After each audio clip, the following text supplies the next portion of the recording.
I'm calling the Tuesday, January 6th, 2026 meeting of the East Long Meadow Planning Board to order.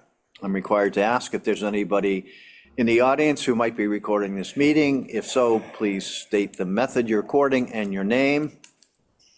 Hearing none, we'll call the roll. Bill Fonseca. Russell Denver. Cassandra Shearswell. Howard Terrell. Rob Wachilla. And Pete Punderson via Zoom. So the first order of business is the approval of the meeting minutes of December 16, 2025. Do we have any additions, corrections, edits? Hearing none. Do I have a motion to approve? So moved. Do I have a second? Second. Any discussion? Hearing none. All in favor, say aye. Aye. Aye. That matter passes. There are no public hearings under new business. Discussion on zoning bylaw goals for 2026. Mr. Director, Mr. Wachilla. Mr. Wachilla. You know, it's kind of like, if you notice, I've stopped using Cassie's last name because I never get it right. So, you know. Is it Saraswell or Cheraswell? Shearswell. Nice. Practice that 25 times before you go to bed. So, That's all right. so I put this item in Been a here long time. because I just want to get a general sense of, you know, if there's any sort of zoning goals or initiatives that the board wanted to consider for 2026. 25 was kind of a slow year. You know, after the ADU bylaw, we kind of did a few other small things that the town council didn't really want to move forward with. And then we kind of just hit the pause button for a while. So I have a few items here on my short list. I'm just gonna say what they are so you all understand like where I'm coming from. So the first of which is the Centertown District, which is still kind of in limbo. That's probably gonna come up sometime this year, but you know, we also have this comprehensive zoning review going on at the same time. That's gonna probably create a lot of different things for us to look at too. There's also this whole issue about the definition of agriculture, which is one thing I think the board could consider discussing in the near future, because our definition is very vague and confusing.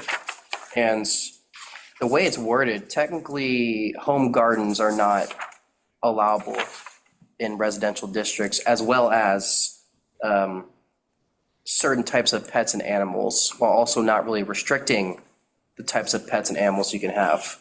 So I think it's one item that I'm hoping to at least tackle this year to just make that definition more clear, to avoid any sort of confusion. Well, two things on that, if I could. Yeah, sure. So one is the proliferation of people who are now selling wood from their property. Yep. And they've put up these little containers. And, you know, I'm thinking specifically the one right next to the entrance to Birchland Park. Yeah. Now, that guy had tree work done a number of years ago, but not in the last couple of years. And all of a sudden it's there. So he can't be harvesting all the wood from his yard. He's also a landscaper, though. Yeah, but the work is not being No, done no, on it's not. his, No, it's on not. his property. He's splitting it on his property, but he's not cutting Yeah. it from his property. And so you might recall Paul Bunyan, when we discontinued the special permit on there, the issue was it was not being, he can harvest from his own lot. Yes. Yep. But he can't bring it on the lot. So just to be consistent, should we be enforcing that all around town? So I guess we need to address that. I don't know if that's a matter of enforcement but we should look at that. Because to me, that's retail. If he's not harvesting from his lot, that's a retail operation in a residential zone. The second one is with respect to agriculture. So I was invited to a meeting right after our last meeting. The town manager was in attendance, Connor O'Shea from the town council was there, I was there, and Councilor Page was there. And he indicated that he is going to be drafting some language for the planning board and town council to consider, which would expand the uses within agricultural specifically what farms can do. So his just initial thoughts were, can you hold a wedding on a farm? You know, can you put up a big tent and hold a wedding and it's a way for, the farmers to make more money? So can you use a farm for, besides agricultural, but cultural events, educational events, recreational events, in an effort to kind of expand the uses? And apparently there is currently going through the legislature a bill that would allow communities to adopt similar language. I did hear about that. So he's indicated that sometime this year, he's going to put that in front of the town council and they may end up sending it to us. Well, So, okay. food for thought. Yep. That's good. So those are the two things on agriculture I had. They could definitely be grouped together too. I think, I had this written on a board from like months ago, and I haven't really changed that board, but I think having discussion on agriculture is important because there's a lot of things we have to kind of figure out. And I'm glad you brought that up, Russell, because those are some things that came across my desk too. So I'm glad that we got that in the open. The last thing I have is that for the longest time, and you guys know how like we use dimensional measurements for buildings and stuff on lots for different projects throughout town. So the way that we always measured how much you can build within a lot, aside from distances from property lines and height and stuff, is that we have what's called building coverage. And basically what that is that the square footage of your building cannot exceed a certain ratio in relation to the lot overall. So say, for example, you can't have more than 20% of your lot be just a building, and the rest has to be undeveloped. That's essentially what building coverage is. But in other communities, they also regulate it a little bit further than just the building itself. So sometimes they'll regulate, say, impervious surfaces, so like sidewalks, driveways, basically anything that's like a stormwater hazard. And the reason for that is to avoid a piece of property that's entirely, impervious, like there's no grass left. Because the way our zoning bylaw is worded, anywhere in town, somebody, with the exception of a few special districts, somebody could actually build out a concrete pad on the entire property lines if they wanted to and put a house there, as long as the house doesn't exceed the maximum percentage of what the house can be in size. So I think a discussion is needed on that at some point to kind of determine whether or not we also want to cap the amount of driveway, concrete, sidewalk that somebody puts in their lot as well, to avoid situations like that. I'm not saying that we've seen this. There are definitely a few properties in more densely populated parts of town that do have it already. But I think moving forward, that creates a lot of problems because, for obvious stormwater related reasons, it also affects, heating, cooling, it affects utilities, it affects a lot of other things that people don't realize they're affecting. So at some point, I'm going to bring this up to the board in the future, maybe when things slow down, because we're kind of fearful that we could see another development do something like that. So we want to make sure that our regulations are more specific and they're grasping everything that we need to regulate from these developments. So, that's all I had on, this topic. I don't know if members of the board wanted to bring up anything else they saw from the zoning text from previous permit hearings that they thought would be wise for us to take up in 2026. I'll definitely leave the floor open to you guys if you want to say anything or chip in or what have it. No, I'm good. You guys good? All right. Cool. RVs.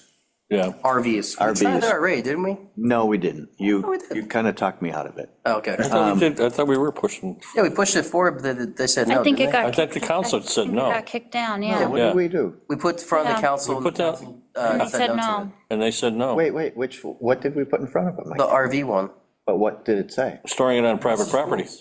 Yeah, Russ's rules. Yeah. Yeah, Oh, wait, come back to me. I would have remembered this. That was it, yeah. Yeah, that was Remember it. Rob called it that. I know he did, and I've held that against him ever since he did it, Oh, we didn't get you the special book. you know? but the council did shoot it down. No, I can't remember what they shot down for I wanted to get RVs. you a notepad. It's because they also, we included a few other things in there too. It was like The the property. drones too. They didn't Yeah, get we the talked about a drones. number of things that were included in there. Well, what I'd like to see, okay, I do think the drones should be thrown back on the table. One of those buzzed over my head at AW Browns the other day. wow. See, I was like, what? So, there was one in front of my house like a month ago. so currently RVs video. are supposed to be stored behind the front line of the house. Correct. Correct.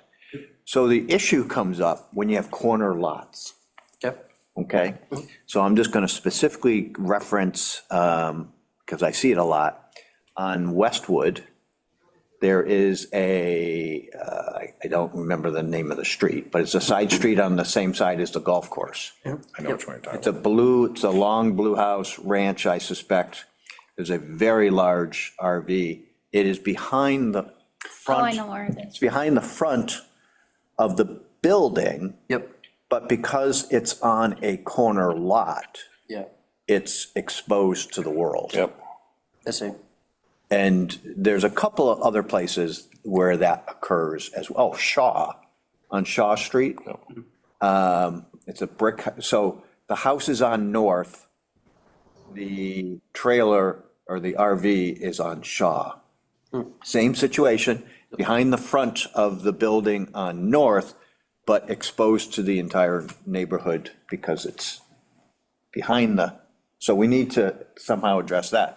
I personally ran into that issue with fencing and was not allowed to put up fencing. I'm on a corner lot. It was an issue. So I'd like to, I don't think it's visually attractive, and I really think they gain an advantage that someone who isn't on a corner lot does, if you guys can picture this, so. And then I would, you talked me out of it last year, Rob W., so I'm not gonna let you do it this year. So I'd like to propose a restriction on the number of RVs. And I don't know if we define them, because these are detached RVs, so what do you call those? Detached- Travel trailers, Travel trailers. travel trailers. Make the ones so you have to. But there's so many different, Or fifth wheel. there are fifth wheel, Yeah, there's different, Yeah. different things you can call it. Or Class A. Or yeah, Class A, yeah, I have a Class A diesel pusher. yeah. right. So there's a house in town that actually has 3 of them Jeez. in their side yard. To me, that's obscene. Aren't you only allowed one? No, that's what I wanted to do. there's no And bylaw. Rob W. said that he felt state law would not allow that, Yeah. but I'd kind of like to push that if we could. I get it, people are going to want to store it on their lot in one, okay, but not more than one. Right. The big advantage of having it at your house is you can keep it plugged in. And like mine is 8 batteries in it. And if you don't plug it in, they freeze. Yeah, I have mine plugged in all the time. And you have one, yeah. I have one big one. yeah. Yep. I mean, it's worth looking into, but I think. I think, and I agree with Russ, I don't see the sense of having 3 stored on a lot. What the heck, you can only use one at a time. You know, If we, what if it was only limited to residential properties? That's fine, yeah, that's fine. yeah. Although I do have to tell you, the Open a can of worms. the property between Dunkin' Donuts and is it Custom Auto? Yeah. Yeah, That is storing Oh, that like strip of land. that's, he's storing trailers, a lot of RVs, stuff in there. yeah. And if you want to talk about improving the image and the look of the town center, getting an RV storage facility out of the center would probably enhance the view of, It wouldn't hurt. so, They used to be a licensed RV dealer. Yeah, but he's not anymore. I don't know if he is or not. These aren't new. No, These they're are not new. old. They're very old. So, And, ooh, okay, I was gonna say, I'm on a roll, you know. I just wanna- I'm giving you a soapbox in a minute here. if Where's it's this more than- microphone? If it's no more than one RV, our definition of recreational vehicle included boats and Yeah, other things, so could we, So we might have to tweak the. I think we gotta tweak the Yeah, definition. Yep. because if somebody has a boat, they also might wanna have an RV. Yeah. They also might wanna have a jet ski. They also might wanna have an ATV. It'll be nice. I know.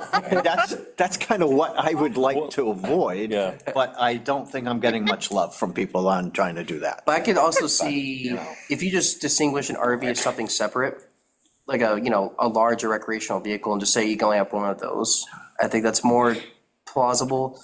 If you just say you can only have one recreational vehicle and it's like more broad in what that means. Yeah, we have to Yeah, you narrow the have to definition. narrow it again, what down. if they have one of everything? I, Then that's too much, But they according to Russ, I don't I don't know. know. screen them all and garage them. I'm thinking, yeah, they're garaged and screened and, yeah, I mean, all good stuff. There you go. All right, I got another one. All right. Shoot. So tell me what the current rule is on accessory buildings. Residential or not? Yes, residential. So, Do they need to be behind the front of the residence? so it depends on the type. So usually, yes. They could also be, if they're an ADU, they can be on the side of the residence if it's attached. No. But if it's detached, it has to be So behind. these are like very large storage sheds. Okay, so like a non-residential building, so like a shed or, Well, yeah, the accessory use building Yep. is not a residence. It's not part of the residence. It's like gigantic storage sheds parked in people's front yards. so we had a whole debate about this. So Who did? Did it was with Mr. Page, and he came in about his pole barn. And the situation was the definition of what accessory structure meant. Yeah. So typically insubordinate, and I forgot the whole definition, but basically the way it's worded, it's saying that it has to be inferior in size to the main house. Yeah, both of these are that I'm thinking of. So if it's bigger than the house, technically it doesn't fit the definition of accessory structure in the building. Yeah. So yes, it has to be behind the house. And if it is behind the house, you can have it up to 5 feet from the property lines Yeah. along the back and sides. There's also a setback requirement where it says that whatever the front setback is for the house, the shed, we're gonna say shed, the shed has to be 10 feet further beyond that in most residential areas. So, No, I don't really walk down that one. First house in on the Main. and these are, just to clarify, these are, accessory buildings that are not, they're used for storage, for other things, yeah. not people residing in them. Yeah. So, yeah, that's typically how we treat it right now. Okay. Yeah. There's at least 3 that have popped up in the last 4 months that I've, in my walks, I go, oh, Is that new? yeah, like within the last 4 or 5 months. Yeah. It's like in the driveway? It's on the side of the driveway. I know, like, I've seen them working on it, but Okay. I didn't know what it Yeah, okay. All right, I will be, okay, as far as zoning things, I'm done. Are you done? Yeah, I had Okay. everything I needed. All right. This thing is also kind of zoning too, but it's Right. very We write down important. the drone, though, so I we did. would like to revisit. I that. wrote it down, but that's not a DRONE. zoning thing though, but I did write it down. I'll bring it back up again to the town council and see if they're willing to move forward with that one. But anyways, Okay. so solar and battery storage permitting process. So the state has recently almost adopted legislation to promote their own local consolidated permitting process through the Department of Conservation. Oh, I think it's DNR or DCR, I'm not sure which one it is. I think it's Department of Natural Resources. So basically, they're creating their own consolidated permitting path, which means that instead of having applicants go to the planning board, then to the Conservation Commission, then to the Board of Health, they're basically eliminating the need to do that and instead are consolidating it into one specific process that sort of supersedes all the local stuff. But there were some recent amendments that allowed for municipalities to still offer their own local processes instead. But the way that the recent updates were worded is that you're supposed to present these two permitting paths to any solar or battery storage applicant. Option A, do your regular zoning and conservation path. So Concom and then planning board, then whoever else needs to get approved, right? Separate hearings. The other path is to do this one specific permitting path in which I believe the town manager or the town manager's designee could sign off on a project. It doesn't go to any board or committee unless the town manager designates that person. That'd be option B. And the applicant has the right to choose which path they want to go down. So if you were the applicant, would you want to go to all those board hearings, or would you rather go down the one-stop shop and then you're done? That's kind of what is before us right now. The state's telling us we don't have to update anything on our end. We just have to make their applications available for when applicants of solar projects want to go down that path. What you guys have in your packet was the most recent draft sent to me from my planning circles. And I think, so Department of Energy Resources is who's going to be administering this permitting program. Essentially, there's a whole lot of stuff the applicant has to do up front, and it's a lot of work. But once they're done doing that work before they submit to the town, they can go ahead and get through this process fairly quickly. And usually, the process cannot exceed 12 months, according to the state. So again, there's nothing we have to do on our end. Start July 1st, we have to make this new permitting path an option for folks. But then October 1st, we have to make it an option. So July 1st, we have the option to decide whether or not we wish to advertise this permitting path. Has this already passed? So I don't believe it has passed yet, but it's getting close. And when it does, July 1st would be the first deadline that kicks in.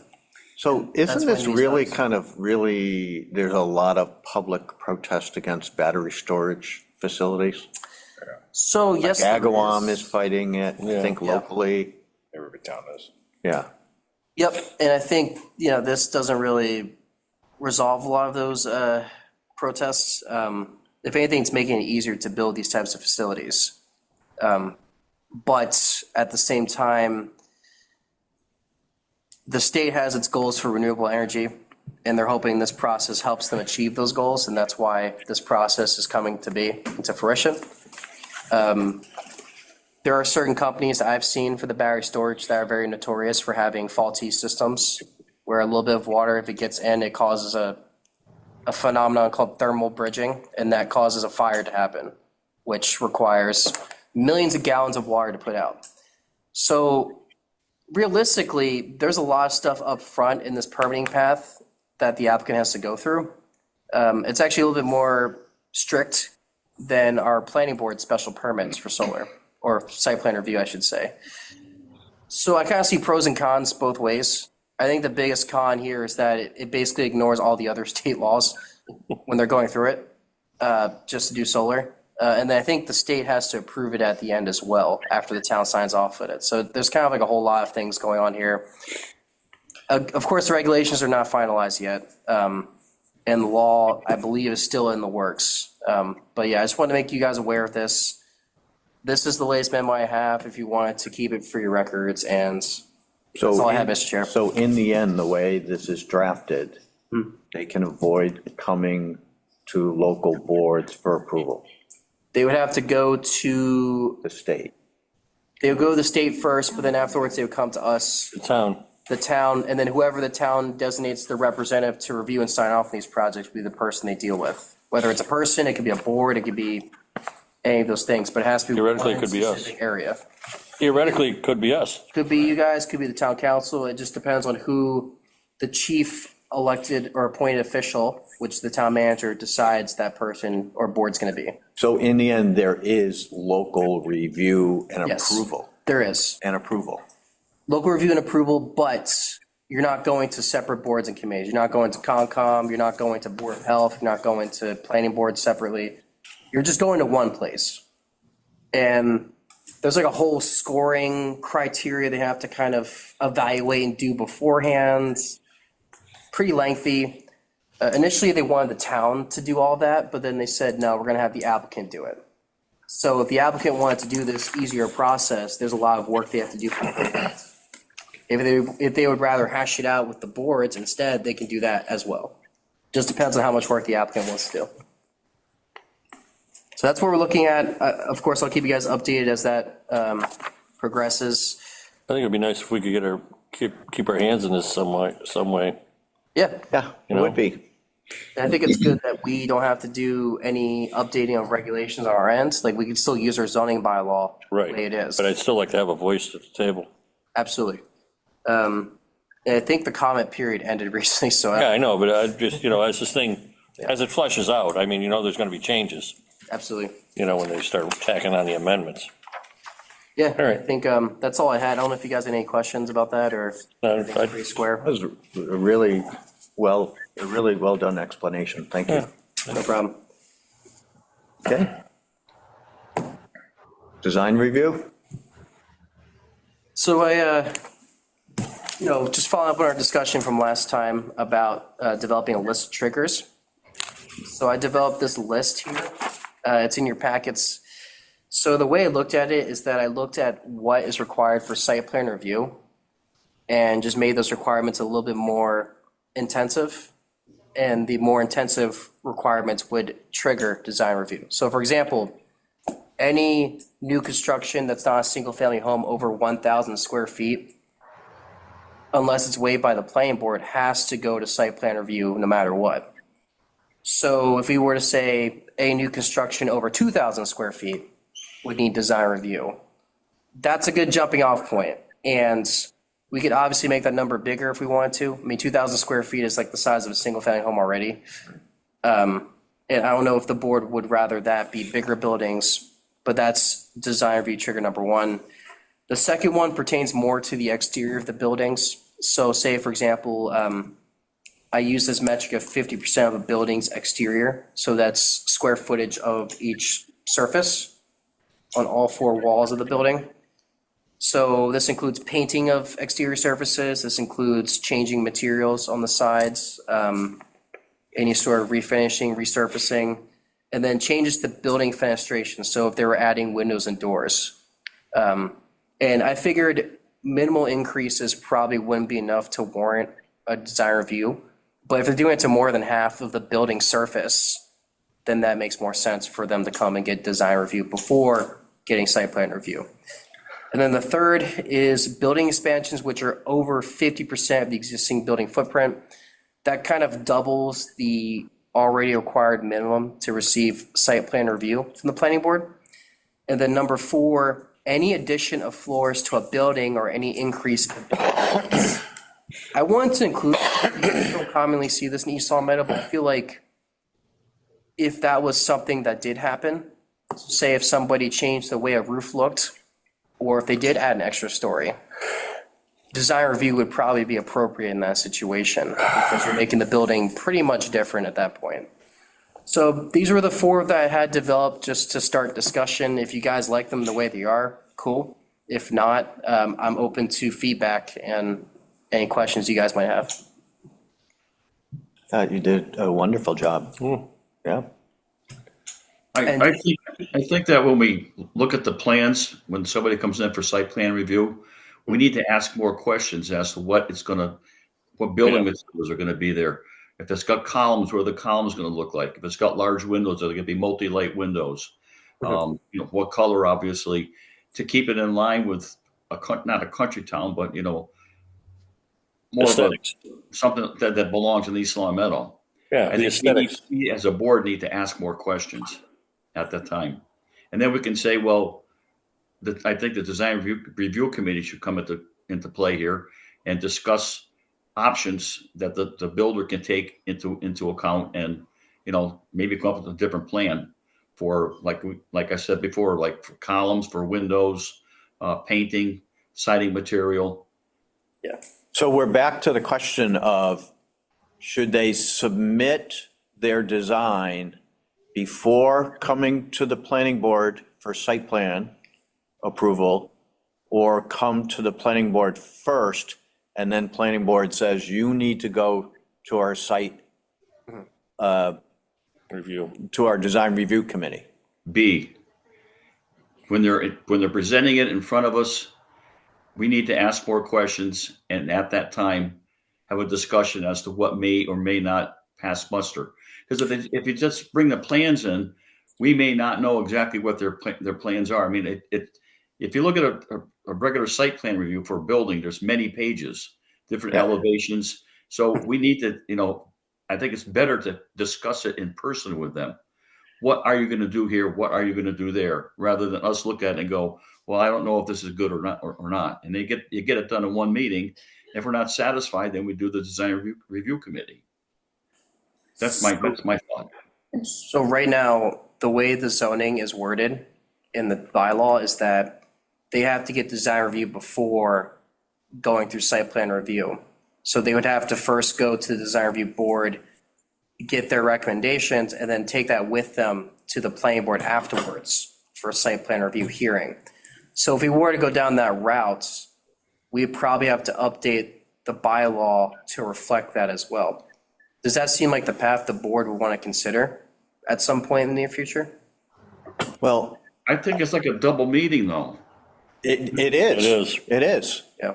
So I'm just going to use as an example, and, I think we kind of brought design review committee back to life after there were a number of individuals who got in the ears of town council members about the design of the Chase Bank building at the Rotary. Yeah. Right. So if they had come, if we had design review committee in place, and they had come before the site plan, meeting, people could have said to them, we don't think this design is appropriate for the town center, and it's not, East Long Meadow-like, I guess. And, we would love to see X, Y, and Z. And Right. then they come back and they go, okay, we made these changes after listening to you. Yeah. And now we're in front of the planning board for site plan approval. Rather than coming to the planning board, we ask lots of questions, then they have to go back with their plans and redo them. They're going to have to do that anyway. Possibly. If they first meet with the design review committee and suggestions are made and things are agreed to, they have to redo their plans anyway. But so they come to the planning board, we ask lots of questions. They go back and they make plan changes. Right. Do we then require them to come back to the planning board? Yes.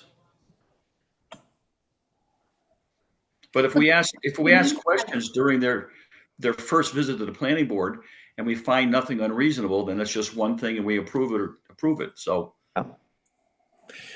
So so I know there's language in there, Rob, maybe you can remind me, but Yeah. under the design review bylaw or language you have in there, is there language in there about, it should be, appropriate for East Long Meadow, using design standards and materials that you see in other locations and within town? Is there a language like that? There's design review criteria they have to meet, and there's a whole list of things that includes, character, siding, materials, color, types of roof, all that stuff. And so do you, as planning director, tell people that you should be thinking about this before you build a building, or do they just show up with their plans?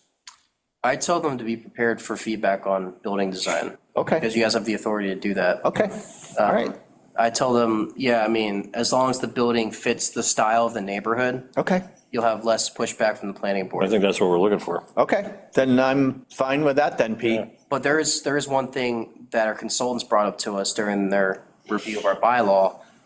They said that we should better define what character means. Yeah. Okay. And I agree with them. I think it's really vague, and I Yep. think having I specific agree. parameters Yep. makes more sense. And also, if we're gonna go down the route that Pete's suggesting, I think instead of having these triggers, right, the triggers are only useful for when you're doing something before you come to the planning board.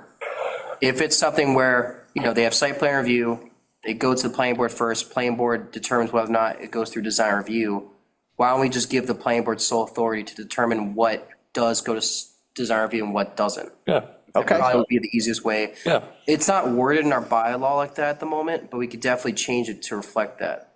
I'm on That board. sounds good. yeah, that works. You guys? Yeah. You like it? that. Okay. Okay. Next. Rob, your report? Yep, just writing down notes. Well, while you're thinking, so I'd like to see if we can get an update on the litigation at 330 Chestnut, given that we are defendants. And then the second one is, we approved a site plan for, I believe it's referred to as Hawk's Nest, Hawks Landing. Hawk's Landing, but it was dependent, I guess whether the project could move forward was dependent upon whether the zoning enforcement officer / building inspector declared that it was an agricultural use. So can you give us an update on both of those? Yeah, absolutely. Sorry, I got signed off my Google account. Give me 1 second. All right, anyways, I can just pull it up on here. So I was actually gonna update you on something else too, a third thing. Okay, good. Happy Acres, but yeah, I'll start with those two. So litigation's still in limbo. We had it filed, well, they filed it with the land court. As you know, Russell, land court takes a year or two to do anything. Yep. So that's where we're at. We're Okay. still waiting. They have not filed their special site plan review notice of decision yet. It's still sitting on the same desk it was for a month and a half now. So I'm encouraging the applicant to file that as soon as they can, Okay. despite the fact that it's in litigation. The other thing, which was about the Hawks Landing 896 Summers, correct? Yep, we're a farm LLC. So they, at the moment, were discussing with the building commissioner about whether or not they could do their proposed use on site. I believe he pushed back against any sort of restaurant, any sort of large event space, because the type of building that would be needed is not what they have there. You would need sprinklers per the building code, fire alarms, all that stuff. There's no note of any of that stuff in the plans. And also per zoning, what they were trying to propose wasn't really allowed, and there wasn't any clear connection to any sort of on-site agriculture. I last heard earlier this week that they are working with the other towns that their property touches into, which includes Hamden and Somers, Connecticut. So I think they're kind of going down those other routes at the moment, but East Long Meadow might be a new point of entry to potentially the Hamden side, or they're going to use a driveway down in Somers, which already exists, and just go through the property that way. Or East Long Meadow could just stay how it is at the moment with the little sheds there. So what use, what's the zoning on that property right now? Residential AA. So our lowest density of residential development in town. So that means you have to have a big lot. You can put like a single family home with your accessory buildings, and that's it. Okay. And then any other allowable use in residential districts, which typically are just residential and civic uses. Thanks. And agricultural, yeah, no problem. But yeah, the agricultural on site doesn't really, it's not operational yet. So, Thank you. yeah, no problem. And then we'll go into my direct report if you want me to. Sure. Cool. Alrighty. So I apologize if I sound kind of nasally. I'm recovering from a cold, so I'll do my best to be loud and clear. I put your next 6 meeting dates, just so you guys have them, because you approved the meeting schedule. On January 20th, the board is going to be holding a public hearing for the town of East Long Meadows grants to the Environmental Protection Agency. They have a program called the Brownfields Cleanup Grant. This public hearing is required before we can submit an application for the Cartamundi building. This is the building that was vacant for over a decade now on Maple Street. The Carlin building? Carlin. Carlin. Sorry about that. Wrong. Carter Monday's the old Milton Bradley. Yes. That's going Carlin strong. building. My mistake there. Thank you for correcting me. Yeah.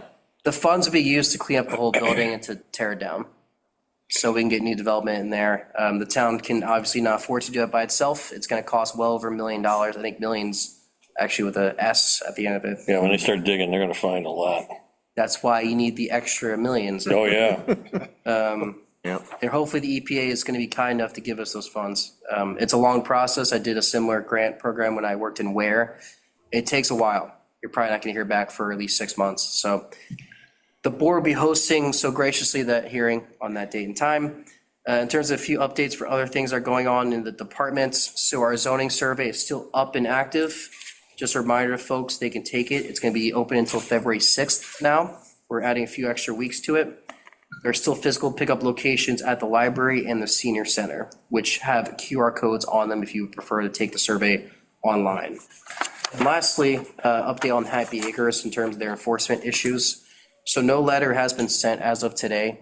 The reason is because I heard last week that the sidewalks started getting cleared out. There is still the issue with the debris in the storm drain, but we figured since construction has been slowing down because of the weather in winter, that we would pick that up again in the spring. So if there's evidence that nothing's done in the spring, there's still clogging issues, all that stuff, then we go full force with the enforcement. So, Mr. Chair, that's all I had. Thank you and the board for your patience tonight and for making this meeting possible. Anybody have any other business? Nope. Pete, any other business? No, sir. Do I have a motion to adjourn? So moved. Second? Second. Any discussion? Hearing none, all in favor say aye. Aye. Is adjourned. Thank you. Thank you. Good night, everybody. Night. See you, Pete.